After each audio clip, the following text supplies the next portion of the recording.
Bonjour à toutes et à tous. Je me présente, Benoît Dupoiron. Je suis responsable des données et pilotage statistique au sein de la Mutuelle de Poitiers Assurance et avec Alexandre Candelot. Donc moi, je suis Alexandre Candelot, directeur conseil pour Inetom sur la région Centre-Ouest. Et j'accompagne, dans le cadre d'une mission, le développement de la fonction Chief Data Officer à la Mutuelle de Poitiers. Donc fonction prise en charge par Benoît depuis presque 4 ans. Ouais, 2019-2020. Ouais.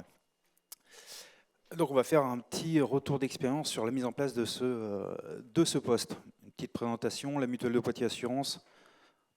C'est une société d'assurance mutuelle qui fait des contrats, ce qu'on appelle IARD, les multirisques habitation, complémentaires santé, automobile, accident de la vie. Et en fait, on est déployé sur une grande partie du territoire national. Environ 1 400 000 contrats, 438 millions de chiffres d'affaires pour 485 000 sociétaires. Donc ça, c'était les chiffres de la mutuelle. Le déploiement d'un responsable des données au CDO, ce qu'on peut appeler CDO, au sein de la mutuelle de Poitiers, est venu déjà d'un impact fort de la réglementation. Plusieurs personnes en ont parlé dans les différents ateliers. On a les normes Solvabilité 2, donc c'est un aspect réglementaire fort européen qui s'implique, qui impute les compagnies d'assurance, avec un besoin, une nécessité de fournir des reportings réglementaires, donc avec un fort niveau réglementaire, trimestriel, annuel, transmis aux autorités de contrôle, ce qu'on appelle l'ACPR ou le IOPA, et avec une demande de traçabilité et de qualité de données sur les informations qui sont à l'intérieur de ces rapports. Ce besoin réglementaire, tout ça, en fait, C'est l'exigence réglementaire qui a été à l'initiative en fait, de lancer une démarche de data quality chez vous. C'est ça, de lancer, sachant qu'elle existait, mais elle n'était pas... On ne la remontait pas en fait. Toute la qualité de données était faite chez nous dans nos procédures, mais elle n'était pas remontée comme le demande la réglementation à des niveaux un peu plus importants. Donc il a fallu mettre en place une politique de gestion de la qualité de la donnée. Il a fallu concevoir et déployer un dictionnaire de données et de mettre en place des contrôles sur ces données pour s'assurer, pour montrer que nos données utilisées dans les rapports réglementaires étaient de qualité. Et tout ça, ça demande une organisation. L'organisation, il faut un leader pour gérer cette organisation. Donc, la mutuelle de Poitiers a mis en place le responsable des données, moi-même. À la mutuelle de Poitiers, on a voulu mettre la responsabilité de la donnée au niveau des propriétaires métiers, donc au niveau des métiers. La connaissance informatique était au niveau de la DSI. Ce sont les programmeurs qui connaissaient les programmes, comment était traitée l'information. Donc oui, quand il y avait une question en fait, sur une problématique SI, en fait, on passait systématiquement par un référent informatique pour mener l'enquête sur où est stockée la donnée, comment les tables sont reliées entre elles, comment on va chercher l'information. Ouais, c'est ça. Le petit bonhomme jaune, en fait. Tout était localisé sur le petit bonhomme jaune. Et donc, lorsqu'on a mis en place la gouvernance de la donnée, eh bien, on a voulu déplacer la responsabilité sur les métiers. Mais par contre, il fallait que les deux travaillent ensemble pour que l'information soit diffuse des deux côtés, métier et informatique. Et pour gérer tout ça, eh bien, c'est le petit bonhomme vert, c'est moi le petit bonhomme vert, c'est de mettre en liaison ces deux personnes. À la mutuelle de Poitiers, je suis rattaché à la direction financière et des risques, non pas à la DSI. Voilà, c'est un choix qui a été voulu pour re-rentrer la donnée au niveau des métiers. Ça t'a assuré à la fois une indépendance entre les métiers et la DSI, et puis ça t'a amené un sponsorship aussi assez fort, parce que tout de suite une visibilité au niveau CODIR. Oui, c'est ça. C'est que, alors moi, je suis juste dessous la directrice financière des risques, et donc juste en dessous, qui est juste en dessous de la direction générale. Donc, une fois qu'on monte cette équipe, l'équipe des référents informatiques et des propriétaires métiers, eh bien, on fait un travail, on remonte toutes les informations concernant la qualité de la donnée à des comités opérationnels des données, les COD, qu'on appelle dans notre système, qui se réunissent 4 fois par an. On discute de la donnée avec les métiers et les référents informatiques directement sur la donnée elle-même. On propose des actions au comité de pilotage des données qui sont composées chez nous des fonctions clés, l'actuariat, la conformité, l'audit interne. Et donc on propose des actions au comité de pilotage des données et on a aussi tout le comité de direction qui est à l'intérieur du CPD. Tout ça remonte à la direction générale et on fait des rapports également pour le conseil d'administration. Dans ce système-là, on a inclus également tout ce qui est DPO, donc les délégués à la protection des données, le responsable du système d'information et le responsable de la sécurité du système d'information. Donc en fait, toutes ces personnes qui travaillent sur la donnée se sont regroupées dans des comités spécialisés. Donc tout ça, 4 fois par an, ça revient très régulièrement. Voilà. Et tout ça s'est mis en place, vous le verrez, on l'a mis en place en 2 ans. Et donc ça te permet par exemple d'avoir de l'engagement de la direction, des priorités claires, des moyens ou une réduction de moyens, enfin la liberté en fait de choisir ou d'accélérer sur les périmètres à mettre sous contrôle. Et puis ça te donne aussi les éléments de légitimité pour travailler avec les directeurs métiers et travailler, identifier les propriétaires et les mettre sous responsabilité de la qualité de la donnée. C'est ça. C'est bien, il travaille bien. Et alors, dans la mise en place de cette organisation, derrière, on a outillé ça autour d'un modèle de données qu'on a travaillé autour de 2 axes. Donc sur cette consolidation dont on parlait au niveau des directions, on avait mauvais bouton. On avait à peu près 1800 entités à mettre sous contrôle, donc des choses que les métiers doivent ouvrir une par une pour comprendre ce qu'il y a dedans et définir si oui ou non ça va être mis sous contrôle, à quel niveau de criticité on va soumettre cette entité et les données qui sont associées. Et on veut aller en liaison avec les directions. Donc vous avez à peu près 8 directeurs qui se répartissent les 1800 entités. On ne peut pas aller sur une prise de décision du directeur sur une maille aussi fine. Donc on a travaillé sur des regroupements fonctionnels, ce qu'on appelait des îlots fonctionnels, et des fonctions opérationnelles.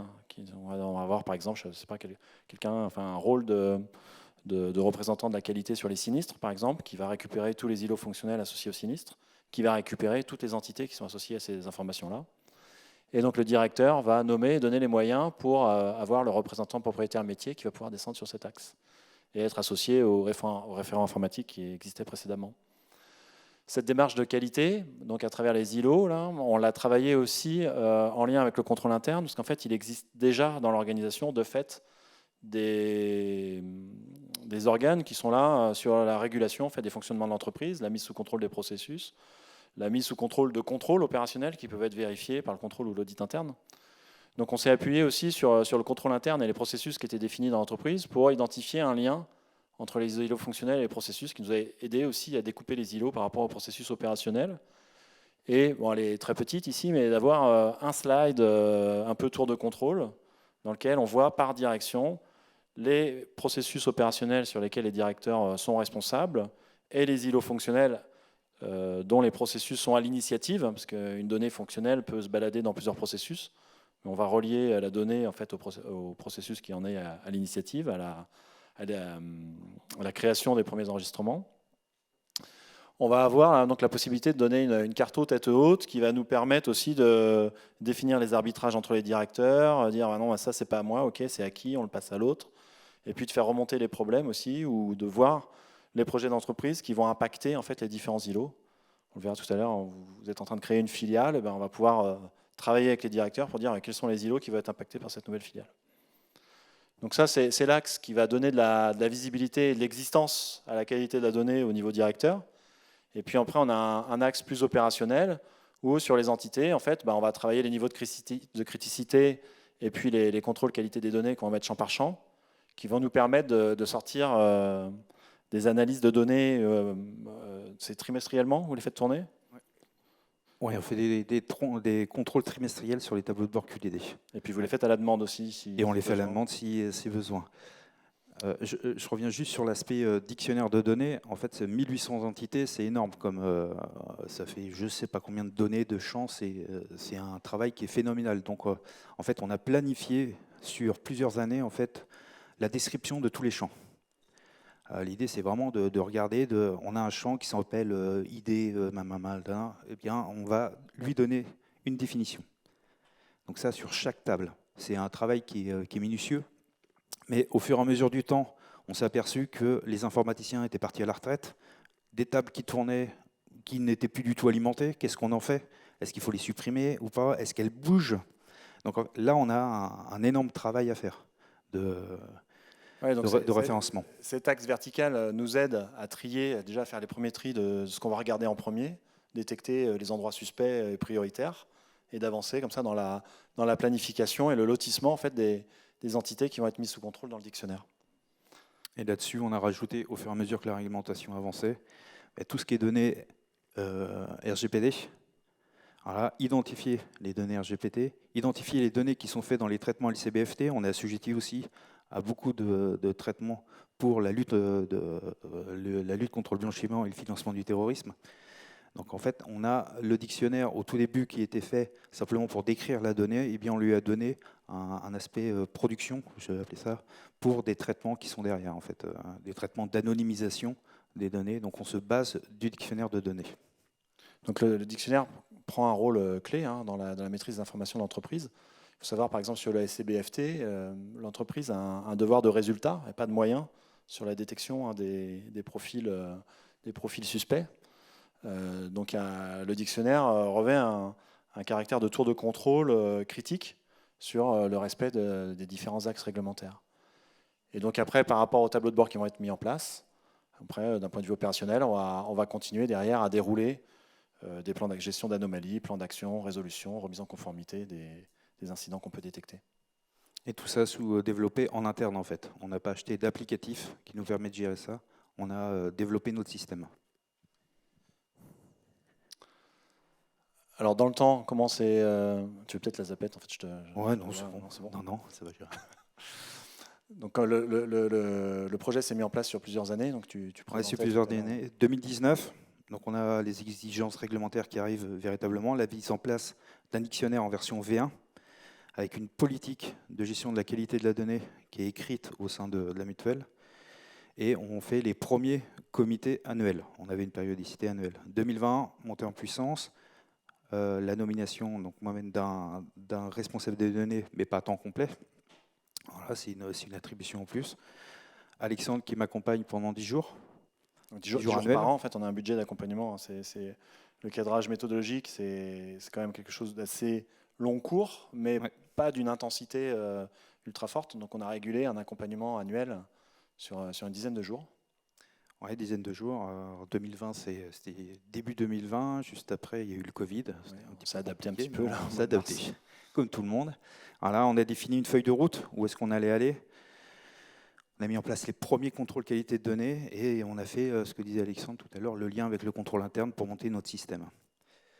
2021, eh bien, on a mis en place notre cartographie.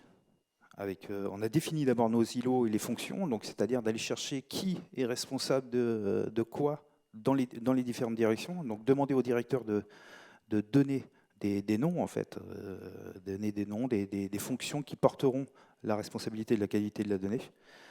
Voilà, mise en place d'une cartographie. On a évolué aussi dans notre système de la gestion, donc il a fallu remettre une nouvelle version de la politique de gestion de la qualité des données. C'est un document qui, en fait, il apparaît ici, mais en fait, c'est un document que l'on doit rendre à l'autorité de contrôle prudentiel sur demande. Donc il faut vraiment l'établir. On est passé à 8 comités annuels, donc 4 comités opérationnels, 4 comités de pilotage. 2021 aussi, on a inclus la RGPD. 2022, la LCBFT. En même temps, en 2022, on a commencé la construction d'un entrepôt de données en version 2. Donc on va se baser également du dictionnaire de données pour élaborer notre entrepôt, et aussi toute la gouvernance qui est autour de la donnée, la cartographie. Donc on va utiliser les enjeux aussi, d'anonymisation. les enjeux d'anonymisation et tout ça. On a, comme Alexandre l'a dit aussi, on monte une nouvelle filiale. Donc il faut l'inclure dans notre système, dans notre gouvernance, inclure la filiale. Donc c'est encore de la donnée supplémentaire qu'il faut contrôler, mettre sous contrôle. Voilà, donc voilà, on le voit au fur et à mesure, eh bien ça monte en puissance. Et au tout début, on était sur une politique de gestion de la qualité de la donnée. Et bien là, on va monter sur une politique de gestion de la donnée au niveau du groupe. Donc là, on est plus spécifiquement porté sur la qualité, mais également sur toute la donnée, la traçabilité, des référentiels d'entreprise, voilà, tout ça. Et en même temps, donc, avec toutes ces tâches qui arrivent, eh bien, c'est l'ajout d'un ETP supplémentaire pour m'accompagner. On a gardé le coaching avec Alexandre, là, toujours à 10 jours par an. Voilà. Aujourd'hui, dans notre système actuel, c'est 28 propriétaires métiers. Donc au siège de la mutuelle, on a à peu près 350. Donc c'est quand même 28 personnes du siège qui sont identifiées pour gérer la qualité, et 18 référents informatiques. Donc 18 personnes informatiques sur une centaine. Voilà, environ entre 2 et 3 ETP annuels sur cette partie qualité de données. Donc c'est un investissement fort qui a été réalisé en 3 ans au niveau de la mutuelle. Et ce qu'on essaie de montrer aussi par cette frise, c'est qu'il y a de plus en plus de sujets qui arrivent dans l'escarcelle du Chief Data Officer. Au début, on est plus sur un côté défense réglementaire, maintien de la conformité. Et on est de plus en plus intégré en fait, dans les logiques métiers, dans les réflexions, dans la conception des processus, dans l'urbanisation des systèmes. Donc le rôle pivote en fait, et le temps qui est consacré par les personnes à travailler sur la data quality, c'est effectivement un investissement de temps sur la maîtrise, et le temps passé pour maîtriser le niveau de qualité, mais c'est aussi un espèce d'apprentissage, une réappropriation en fait, un retour de l'autonomie, de la compréhension des métiers sur leur modèle de données. Donc après, forcément, il y a tous les cas. Il y a les gens qui vont être hyper à l'aise, qui vont avoir un gros portefeuille d'îlots fonctionnels, et puis qui vont rentrer dedans, qui vont être hyper force de proposition. Et qui aiment bien l'informatique, Ouais. enfin qui ont des notions, et d'autres qui, on les force un petit peu, enfin leur directeur les force à venir dans notre système. Et donc le rôle de Charlotte, là, qui est venue en renfort de Benoît là, sur le dispositif, va notamment à avoir en fait l'interaction avec tous ces points de contact, et en fait l'identification des difficultés, et puis cadencer ces personnes là dans le lotissement et la mise sous conformité en fait des 1800 entités, et des entités qui continuent à arriver au fur et à mesure des localisations, des systèmes qui vont rentrer dans le périmètre de qualité de la donnée. Parce que comme tout système, les systèmes évoluent, on crée des nouveaux contrats, on crée des nouvelles tables, et bien, voilà, en fait on monte au fur et à mesure, toutes ces données augmentent, et il faut les mettre sous contrôle pour faire des stats, pour s'appuyer sur des bonnes données. En synthèse, donc aujourd'hui, en 4 ans, eh bien, on est monté en puissance, on a acculturé au fur et à mesure l'ensemble des acteurs de la mutuelle à la qualité de la donnée, c'est important. Alors là, une bonne partie des acteurs reçoivent des informations, il faut qu'elles soient de qualité, les dates de naissance qui ne sont pas bonnes, il y a plein de problématiques, des champs dates, des champs dates qui ne sont pas des champs dates en fait, où vous avez du texte, oui. Du texte, des dates en 1900. Voilà, des dates de 1900, il y a plein de problématiques, des traitements qui, en fait, en plus, au niveau de l'assurance, on conserve de la donnée. Alors on a des vieilles données aussi qui sont où les systèmes avant ne contrôlaient pas la qualité. Donc il faut aussi les traiter. Il faut voir, donc là c'est la deuxième partie aussi, améliorer la maîtrise de la donnée, c'est même dans les programmes informatiques, voilà, acculturer aussi les développeurs à ne pas créer en code des référentiels, mais à les mettre, à créer des tables de référentiels. Donc c'est tout ça qui amène au fur et à mesure l'amélioration de la qualité de la donnée. C'est un travail de long qui ne se fait pas en un claquement de doigts, et au fur et à mesure, monter que nos systèmes soient de mieux en mieux. Et puis, donc, ce qu'on peut voir aujourd'hui aussi, c'est que le CDO responsable des données a un impact aussi dans la construction de l'entreprise. Aujourd'hui, eh bien, quand on déploie de nouveaux projets, eh bien, on essaye de mieux organiser nos données dans l'organisation, dans la qualité. Donc, ce poste qui n'existait pas avant, qui était un petit peu diffus dans chacun d'entre nous, eh bien, là, il y a quelqu'un qui le porte vraiment dans l'entreprise. Et ça, pour nous c'était important. Ça peut avoir des impacts, par exemple, sur la gestion de projet, où on va essayer d'impliquer le plus tôt possible les propriétaires métiers, plutôt que de faire des projets informatiques qu'on livre, et puis on informe quelqu'un, bah tiens, ça y est, tu as des données en plus dans ton périmètre, donc de les inclure le plus tôt possible. Ça va avoir aussi un rôle d'urbanisation des données dans votre projet d'entrepôt de données de l'entreprise, votre entrepôt V2. Pareil, dont l'architecture va être influencée en fait, par les analyses et les réflexions que vous pouvez avoir au sein de la cellule Data Quality. Donc voilà un petit peu Est-ce qu'il nous reste encore une petite minute? Ouais. Alors on avait une dernière slide sur, là du coup, l'aspect du CDO. Alors moi j'avais été nommé, pourquoi? Parce que au niveau de la société, je remontais l'intégralité des chiffres de la mutuelle. Donc j'avais une connaissance métier, que ce soit chiffre d'affaires, contrat, sinistre. Donc en fait, j'avais été choisi parce que j'avais une bonne connaissance de l'information et je triturais l'information. Deuxième point, donc la connaissance et l'appétence pour le système d'information. Pareil, dans notre rôle, dans mon rôle, eh bien, on a un besoin de contact avec beaucoup de personnes dans l'entreprise. On a vu tout à l'heure 28 propriétaires métiers, 18 référents informatiques. Chaque directeur à les convaincre. Chaque directeur. Voilà, donc il faut mettre un petit peu semer un petit peu à droite à gauche. J'avais un manque, moi, au niveau méthodologie, data quality. Donc c'est pour ça qu'on a fait venir aussi Alexandre qui nous a emmené cet aspect méthodologie. Même si aujourd'hui c'est un petit peu dur de parler devant tout le monde, mais il faut une capacité de communication, de s'adapter à chaque type de personne qu'on peut avoir en face. Et puis surtout beaucoup de patience.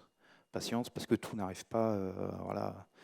Il y a des trucs qui vont encore traîner quelques temps, les suppressions des données, il y a plein de choses et il faut. On n'est pas non plus tout le temps prioritaire dans les projets d'entreprise. Voilà aussi. Donc il faut de la patience. Voilà, on en a fini. Je ne sais pas si vous avez des questions.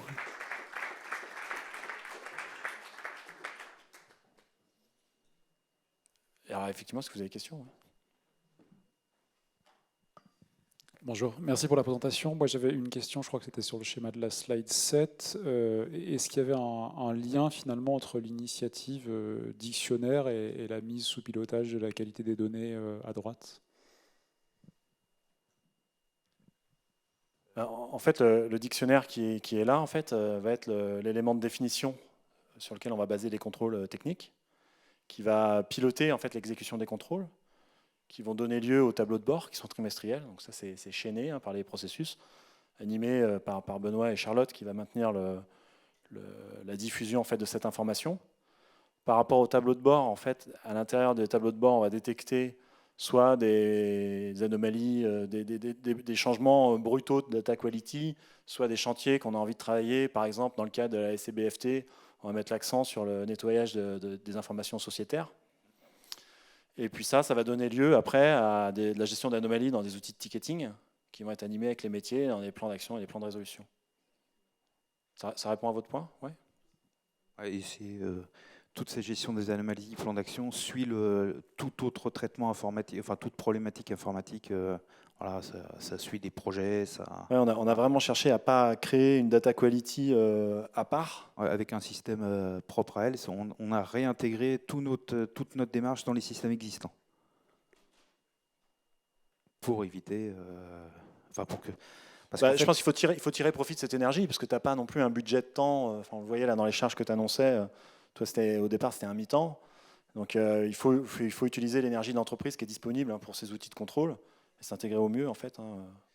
Ouais. Soit dans les processus, là, on disait de contrôle interne, ou les outils de suivi de plan d'action qui peuvent être déjà présents dans l'entreprise, quoi. Ouais. Et puis, plus on met de contrôle, plus ça apporte des actions à faire. Parce que plus on contrôle, plus on a d'anomalies. Et ça demande des ressources exponentielles, quoi, du coup. Et on voit aussi, il y a un côté inflationniste dans la sollicitation des métiers. On a 3 niveaux de criticité, donc réglementaire, donc là on ne discute pas, on met sous contrôle. Criticité 2, c'est les métiers choisissent de mettre en place des contrôles. Et criticité 3, information non critique, circulée, on l'a décrite, mais on ne va pas la mettre sous contrôle. Et en fait, les métiers ont très peu recours à la criticité 3, quoi. Une fois qu'ils ont ouvert la boîte, ils vont dire je veux des contrôles là. Parce que du coup, comme on a mis la notion d'RGPD, données personnelles, anonymisation, eh bien, on a fait le choix dans notre entrepôt de ne pas avoir de données personnelles. Eh bien, il faut absolument passer par cette phase. Donc il faut regarder à la loupe. C'est un gros travail et il faut gratter. Enfin, tout le temps les gratter, voir ce qu'il y a. Et il y a des choses qui ne sont plus connues et trouver les solutions. Est-ce qu'on a le temps pour une autre question? Alors, si on a une petite question.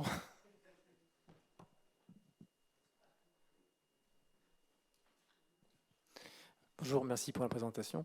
Vous avez parlé de redécouverte de données. Je trouve que ça fait un peu écho à parfois des vieux langages qu'on peut retrouver dans certaines banques, assurances notamment, COBOL. comme du COBOL, où on va se retrouver avec des scripts dont on ne connaît pas l'origine, on ne sait pas ce que ça fait. Et voilà, je voulais savoir si c'était des choses que vous avez rencontrées et qu'est-ce que vous avez appliqué. Alors, on le rencontre. On essaye d'aller regarder dans les programmes. Enfin, c'est d'aller regarder dans les programmes. Et puis, en fait, on a une table. Il faut savoir ce qu'on a dedans. On s'en sert pour calculer le chiffre d'affaires. Eh bien, il va falloir savoir ce qu'on a dedans. D'où viennent les données, de quel programme de quel programme sont issues ces données. Donc, il faut aller regarder dans le programme parce qu'on a fait un groupe by, je ne sais pas, par type de sociétaire, par type de contrat. Et il faut aller voir le programme. Et on s'aperçoit aussi, en regardant les programmes, que les référentiels n'ont pas suivi. Donc, c'est aussi une histoire de... on s'aperçoit aussi que le programme peut être défaillant en allant chercher dans le système. Puis le fait de mettre le dictionnaire aussi sur ces données, donc on va détecter en fait les types d'informations obsolètes ou obsolescence suspecte, ou on va pouvoir aussi réguler l'usage dans les projets. On va dire éviter d'utiliser ces tables et privilégier d'autres. Et on va voir aussi par exemple dans le fait de créer votre filiale, vous dupliquez toute une partie du SI. Donc vous savez en fait déjà que vous allez répliquer des choses qui sont obsolètes, mais au moins vous les avez identifiées, quoi. C'est-à-dire qu'on n'a pas forcément fait couper le truc qui ne sert plus, mais au moins il est tout de suite identifié, on le maintient et en fait on arrive à mieux cibler en fait les réutilisations en fait de ces vieux langages dans les nouveaux projets. Ouais. En fait, déjà, il faut identifier. On a comme objectif d'identifier l'intégralité, de définir. Et après, les plans d'action, on ne peut pas tout faire d'un coup. Ouais, on n'est pas dans une logique de purge pour l'instant. Effectivement, on est plutôt dans une logique de toi, je te connais, tu ne sers plus ou tu n'es plus prioritaire et on va t'isoler petit à petit. Et après, on ira travailler sur de la purge. Alors on parle pas de purge RGPD qu'on ne fait pas. Hein. C'est la table, elle est existante, elle fait tourner des mécanismes. Et c'est ces systèmes-là qu'il faut, à un moment, épurer. Après, toutes les données personnelles... on supprime tel que la réglementation le demande. Est-ce que c'est bon pour vous? Encore une question là? Non, c'est bon, on est dead là. Ok, merci à tous. Merci à vous.